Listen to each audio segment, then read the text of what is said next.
And I am very honored to serve as your tax commissioner.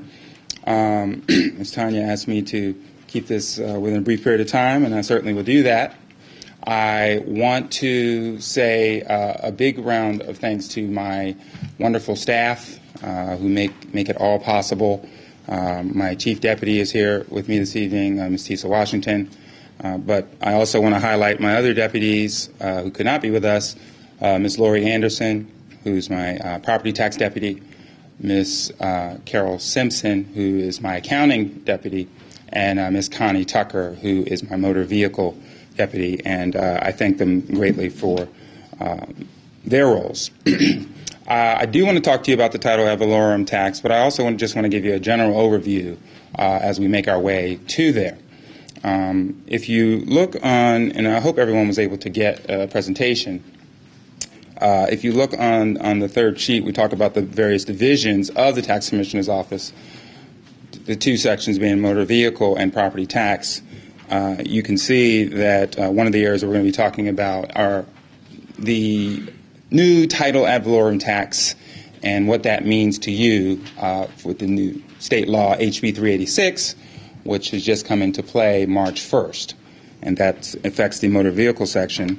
Property, as we know, deals with residential taxation, personal property taxation, and that type of thing. I know sometimes when I come around, people tend to worry that I'm going to do some sort of collection on them. I don't know why people, they see me a little differently now as I come around. But no, tonight we are just going to discuss some various items.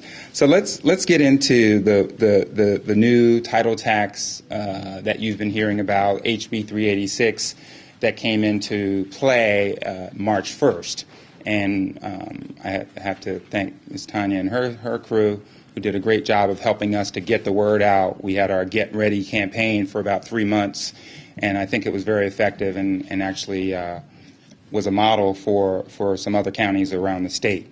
So the idea is that now we're in this phase of motor vehicle taxation where purchases of new vehicles and used vehicles are no longer subject to a sales tax that began on March 1st going forward. And you are now beginning to see the phasing out of the so-called birthday tax, where you would come to see me each time around your birthday and pay your ad valorem tax. Our lawmakers have decided instead what you will pay is a one-time fee. And in the training, I am told to stress that it is a fee that amounts to 6.5% of the value that's assessed by the state. And I have to say that again, that it's 6.5% of the value that the state assesses. It is not the value of what you purchased the vehicle for. And there's been a little bit of confusion about that. So, and also it's 6.5% now. That is for the remainder of this year. Next year it will go to 6.75%, and under the legislation in 2015 it will go to 7%. Now, at that point, the state will make a determination as to whether the local communities are getting enough revenue.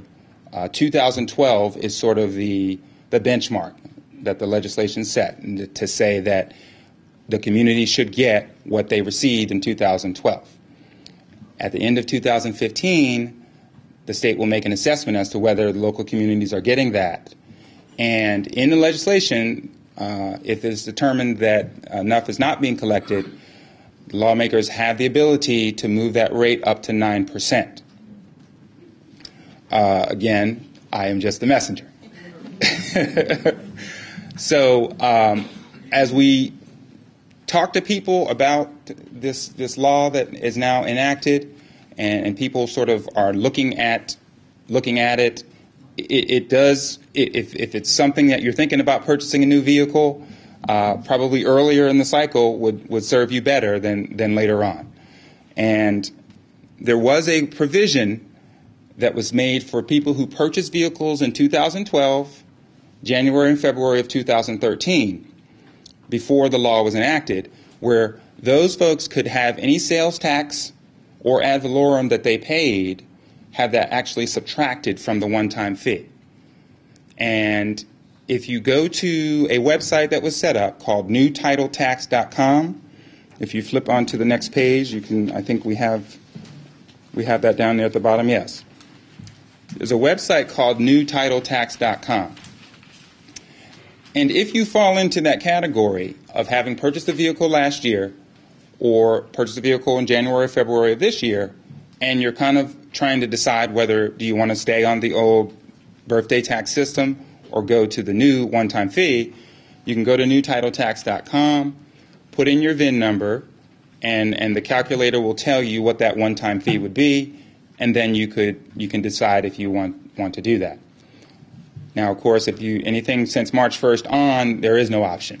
You are in the new system, and when you come to see me to get your registration and tags done, you will have to pay that one-time fee before you can move forward.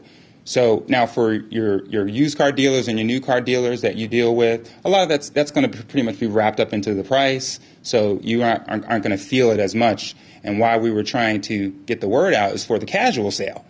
You know, you buy a vehicle for $1,000 from your neighbor, and you're used to just coming down and paying $20 for registration, $18 for the title, and then you'll pick it up when your birthday comes around. Well, under this new law, that's not the case anymore. Now you will have to come and, even though you paid $1,000 for it, you say, well, the state believes this car is worth $3,000, and you will now have to pay the one-time fee based on that value before you can move forward. Now, there is appeal ability. You know, if you've got a vehicle that the state says is worth X and you know it's got some dings on it and it's got some high mileages and you just don't feel like it's worth that, you can go to our Board of Assessors and appeal the value, and there's a process there for that. I see our Chief Assessor in the back, Lamar Sims, who's always glad to see you on those types of matters. So there are some other little, just some different things that you should know about this one-time fee is that we just had today, because there was some maneuvering at the Capitol to make some changes to this law, we just had HB 80 and HB 266, I believe, that was signed into law by the governor today to make some changes. And here are just some of the highlight changes that would affect you. I remember I told you about the people who purchase the vehicle and have that ability to opt in or stay with the old system. It used to be that you only had to the end of the year to make that choice. And now with the new changes, you actually have until February of 2014. So you've been given some additional time to decide if you want to opt in to the new system. So that may help some folks there. Also, originally, this law was only for vehicles that were purchased in Georgia. You know, you couldn't go to South Carolina and purchase a vehicle and then come under this one-time fee. Well, now that has been included. Now it's all vehicle purchases, and it's a matter of you being a Georgia resident. Now, if you have somebody who is coming in from Georgia, we call our a Welcome to Georgia resident, they actually have, it's a little different for them. They're still subject to the one-time fee, but they only have to pay half of the fee at the time when they come to see us. And the law gives them 12 months to pay the other half of the fee. And so that was something that was written into that legislation there. So far, March 1st, I think we've done pretty well. We've had a couple of statewide outages that's affected our offices, but for the most part, lines haven't been out the door, and people are just kind of progressing through and making a decision to go with it. So, like I said, if you want more information, certainly, I'll be around and Tisa will be here. You can come and visit us. You can go to newtitletax.com to learn a little bit more about that.